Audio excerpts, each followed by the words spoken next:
Let's go back to June 2006. I was working as a piano teacher in London, but spending a lot of time traveling to my students. I saw Tim Ferriss's The 4-Hour Workweek in a bookshop and was lazy enough to be attracted to the title, but not so lazy as to not read it. Inspired by the book, I saved up and visited Peru for 2 months from February 2007. However, I was staying with a bilingual friend who translated for me, so learned very little Spanish. Plus, by the time I got back, I'd run out of money. I started teaching again, but this time did so from home. In 2008, I visited some more friends in Hungary and Lebanon, but my real immersion experience came in October of that year. However, I didn't immerse myself in a language, but in music. I was getting frustrated by the classical way of teaching and wanted to work on my improvisation skills, so got a job playing in a jazz band on a cruise ship. We played for 5 hours a day. At the time, I couldn't play jazz. 3 weeks in, the music director told me how I had to improve if I wanted to avoid getting fired. I improved and was allowed to stay. It was thrilling to be in America the day Obama was elected, which Tim partially made happen. I'm going to vote for Barack Obama. But best of all, I got paid to learn, and I got a free trip to California. When I got back to England, I decided not to do any more cruise work as I'd settled down with my gorgeous girlfriend. However, I pestered music publishing companies to give me transcribing work, which allowed me to take small trips and work at the same time. In December, I used what I'd learned on the ship to write my own music method that taught people how to play by ear, and started getting inundated with requests for lessons.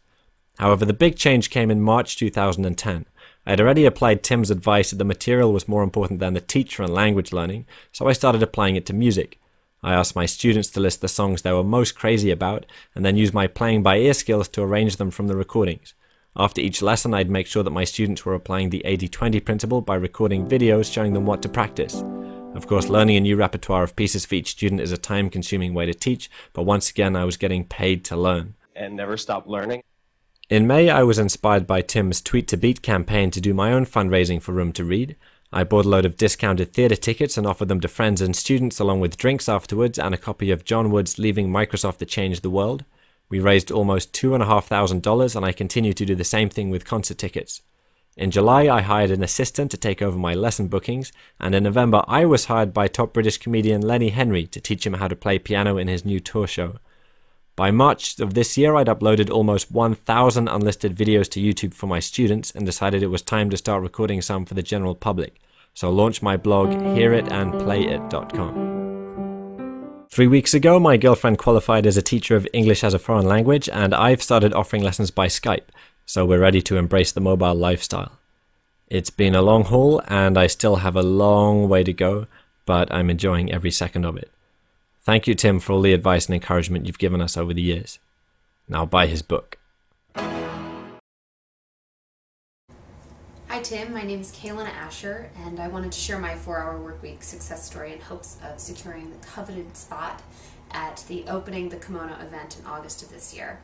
I think first and foremost, something that served me really well is negotiating a higher salary and condensed work week. So I'm only in the office 2 days, which gives me ample time the remainder of the week to focus on my own business goals, which has really been beneficial.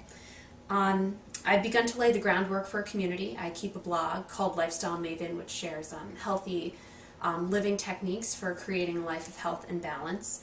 And I've increased my readership 100% in 2 months. It's still a small following, but I have no doubt that it will grow, and I'm getting really positive feedback about the direction I'm heading in.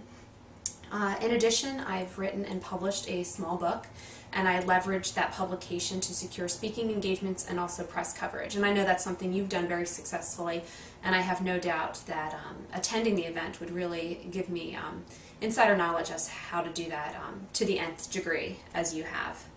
Currently I'm working on my second book entitled Vegetables and Vodka, about a life of healthy balance. It will also include recipes, and that's the book I'd like to keep in mind when I attend the event. I really think it could lay the groundwork for my brand, which is my ultimate goal. I love writing. I think I have a lot of lifestyle information to share, but ultimately I would love to be a lifestyle brand as you have become. In addition, I'm working on developing a formula and recipe for a healthy bottled mixed drink. Again, just another product, another element of the brand that I'm hoping to create. And I think ultimately what I'm most proud of is that I'm living the life I want. I've defined my schedule. I've defined my time and I see the value in my time, and I'm really working on achieving my goals. I'm not living according to anyone else's rules or regulations, and I think if I attend the event, I would make a fabulous test subject to see what your teachings can do for somebody. See my blog readership increase 100-fold, and go from a small self-published book to a New York Times bestseller or something like that. I think it would be awesome to see what your teachings can do for someone like me who's starting out. And I guess lastly, I'll say I like wine. And I've never been to the Napa Valley, and I think I would really enjoy that element of the conference as well. So I really hope to see you in Napa in August. Oh, and thank you for page 242 of the 4-Hour Body. My fiance and I enjoyed that thoroughly. Greetings, fellow life hackers. This is a story about how ideas from this book helped me to transform this pile of transcripts into this website. My name is Tyler Bishton, and I'm a Feldenkrais practitioner. If you haven't heard of Feldenkrais, take a look on page 299 of this book, and I'll tell you a little bit more. So my story is that a couple of years ago, while I was taking a mini retirement on Maui, I came across the 4-Hour Workbook and was really taken with the idea of creating a muse. As a Feldenkrais practitioner, I have access to materials that the public does not, which takes the form of that stack of transcripts that you saw. That's about 6,000 pages and about 650 hours worth of information. As I'm sure you can imagine, it's pretty hard to get through that whole thing, and it's very poorly indexed and edited, so it's difficult to use. And after talking to a whole bunch of other practitioners and sort of testing out the market, I decided that my niche market would be other people who do what I do.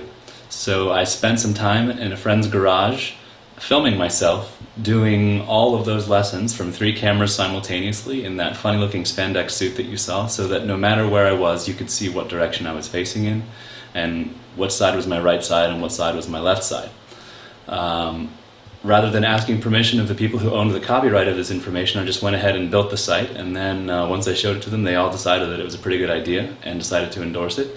It hasn't launched yet, it's going out in a few weeks, and it won't matter to most of you because it's only for other Feldenkrais practitioners.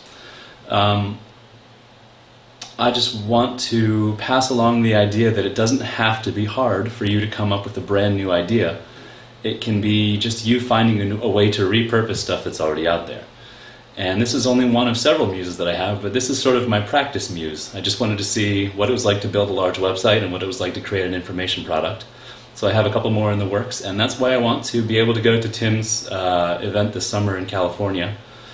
I think that learning anything he has to say about creating and launching a new product could be extremely beneficial for anything I do in the future. So I thank you for taking the time to watch this video, and keep on hacking.